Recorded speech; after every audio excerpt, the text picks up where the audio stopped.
March 1945, prisoner of war camp, 347, East Anglia, England. The holding barracks smelled of damp wool and carbolic soap, the kind that burned your nostrils if you breathed too deep. Before we dive deeper, every day we make videos like this, so be sure to subscribe so you never miss a new story. Back to the story. Outside, rain hammered the corrugated iron roof in waves, each gust of wind rattling the loose panels until they screamed. Inside, the air was cold enough to see your breath, cold enough that your fingers went numb if you didn't keep them moving. Rows of iron cots lined the walls, each one sagging under thin mattresses that offered no comfort, only the illusion of rest. The floorboards were uneven, warped by years of moisture, and they creaked with every step, every shift of weight. A single bulb hung from the ceiling, swaying slightly, casting long shadows that moved like ghosts across the walls. The windows were covered with blackout curtains, heavy canvas that blocked out the world, turned day into perpetual twilight. Everything smelled of mildew and sweat and fear. Guards passed by outside, their boots crunching on gravel, voices low and indistinct, a constant reminder that you were not free, that you were property now, a captured thing, a number in a ledger. The women who shared the barracks spoke in whispers, if they spoke at all. Some stared at the ceiling, lips moving silently, praying or recounting memories, trying to hold onto pieces of themselves. Others sat hunched on their cots, arms wrapped around their knees, rocking slightly, eyes distant and hollow. No one knew what came next. No one knew if they would see home again. And everyone had heard the stories.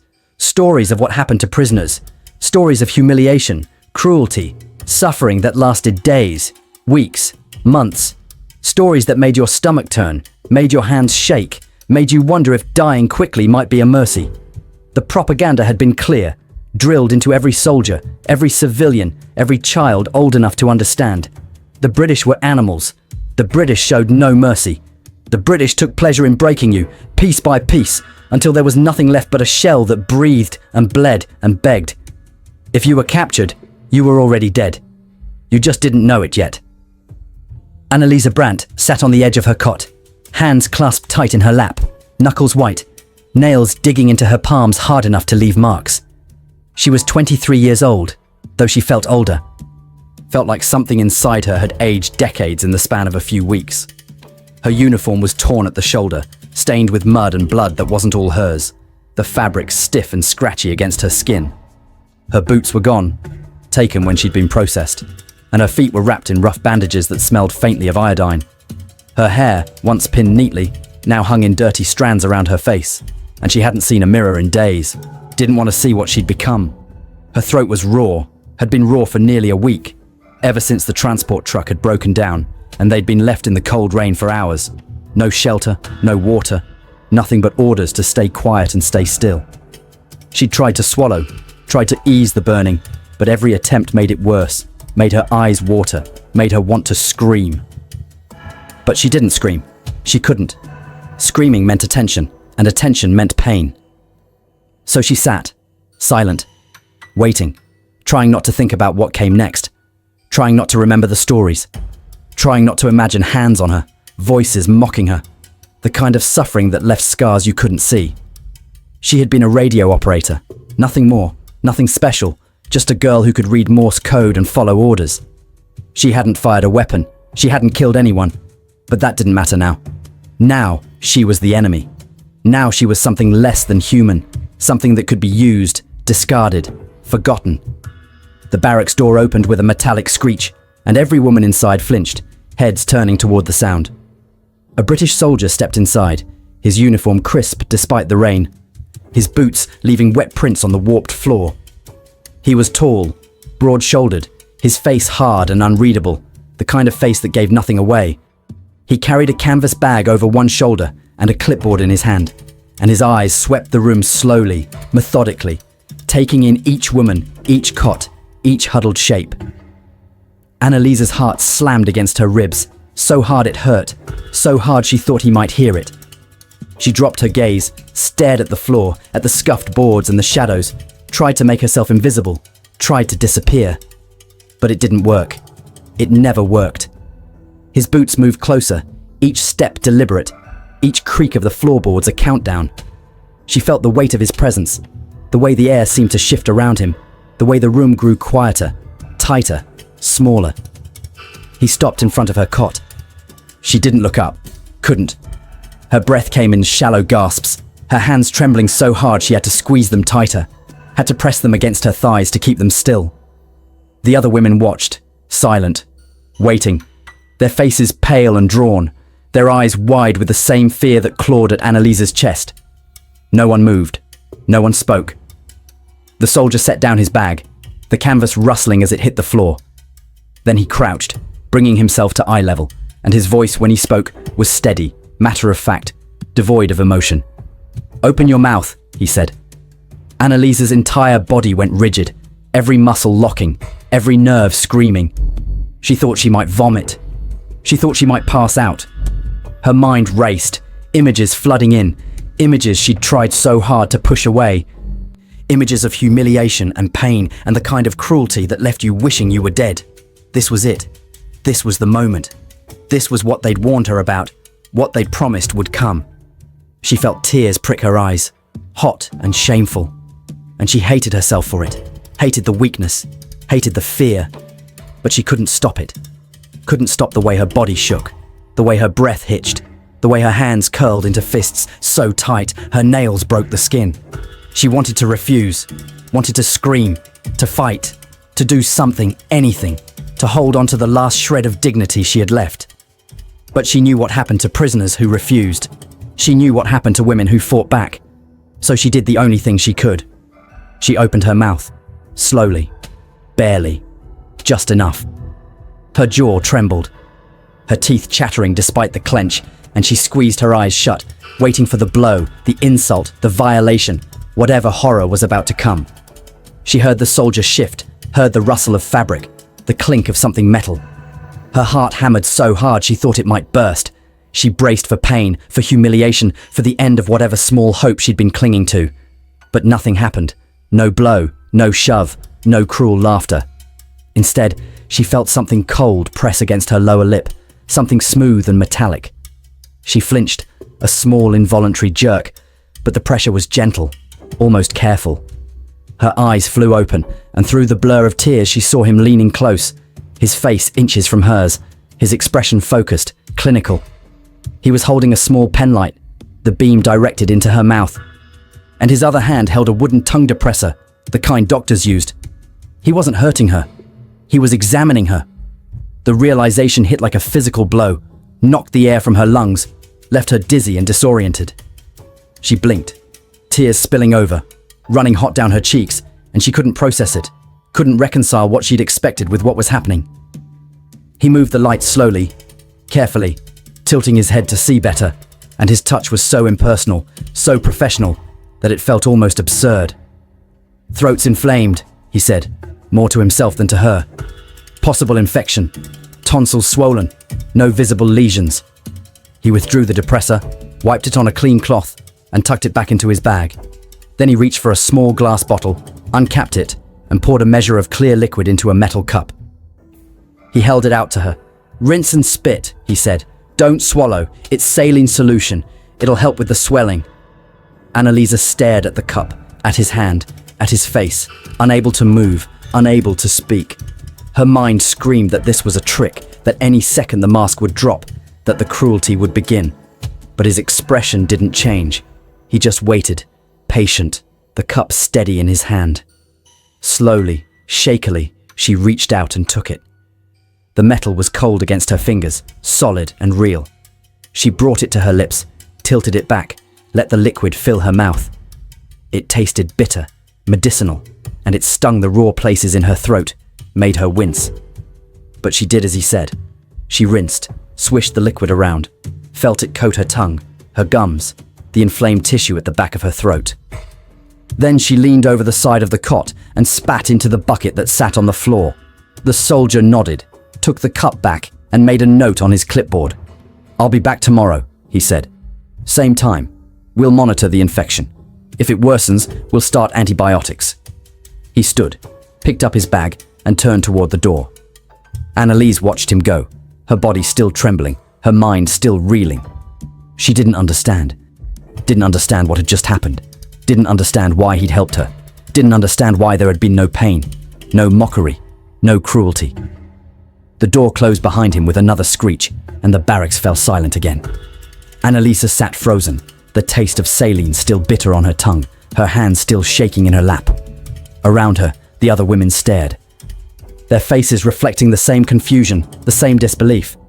No one spoke. No one moved. They just sat, waiting, wondering if what they'd seen was real or if exhaustion and fear had finally broken their minds. The next day, at the same hour, the door opened again. The same soldier, the same canvas bag, the same clipboard.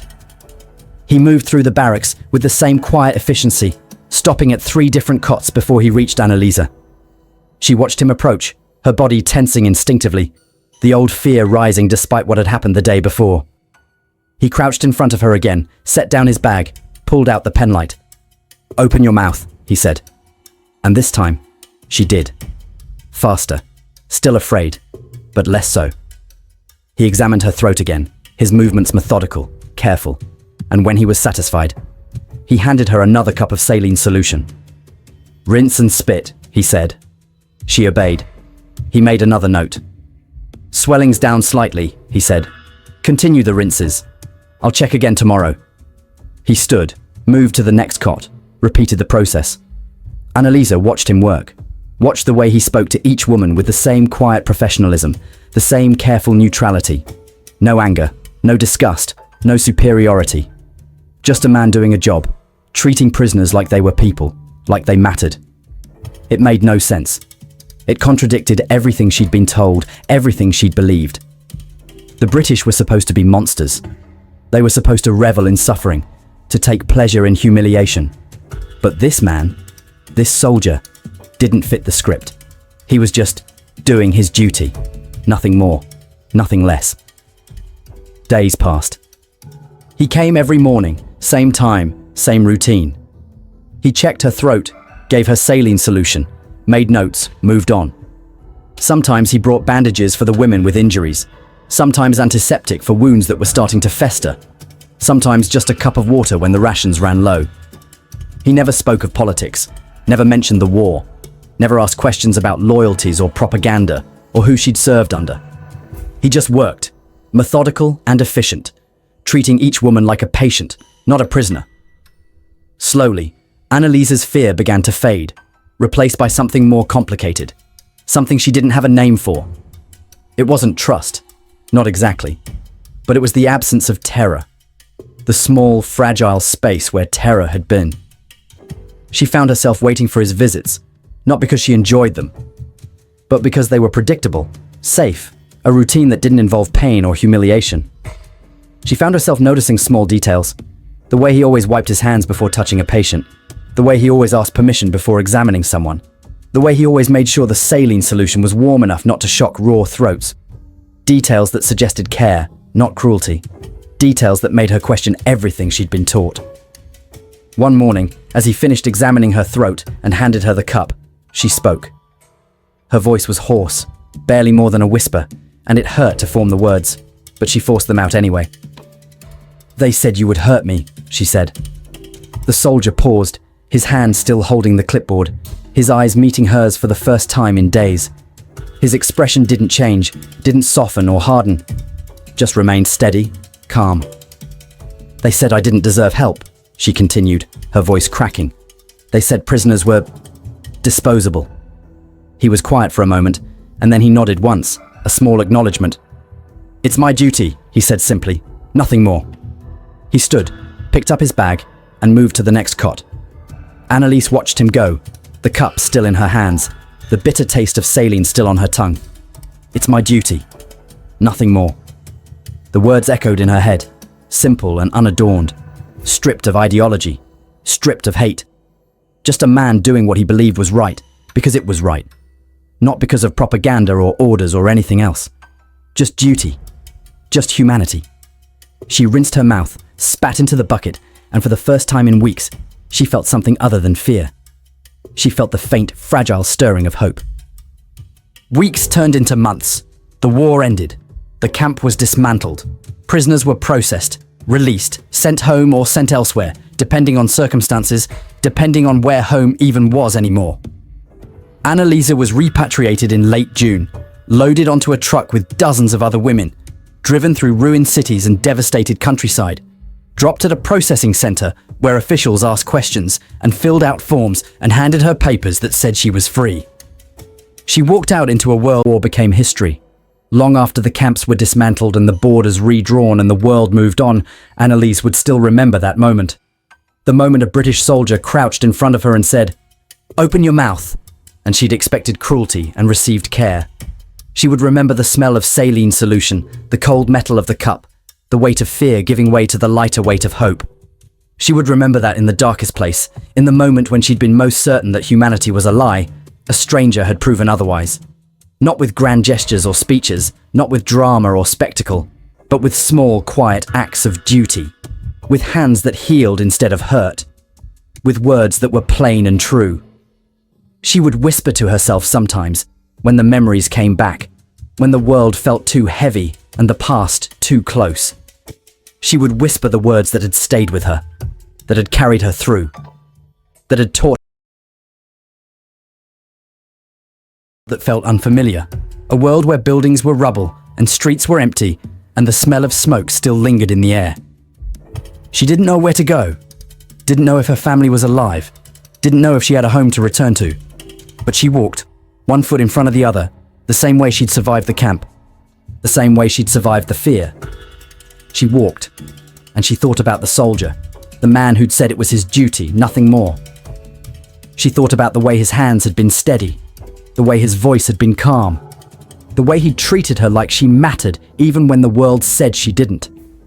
She thought about propaganda, about the stories she'd been told, about the lies that had shaped her fear. And she thought about mercy, real mercy, the kind that didn't announce itself, didn't demand recognition, didn't ask for gratitude, the kind that was just quiet, steady, to something she hadn't known she needed to learn. "I never knew mercy could be so quiet," she would say. And she would remember, and she would believe, that even in the worst of times, even when everything said otherwise, kindness could survive. Duty could mean care. And a single moment of humanity could change everything. If this story moved you, subscribe to the channel. There are many more real accounts like this. Don't miss the next one.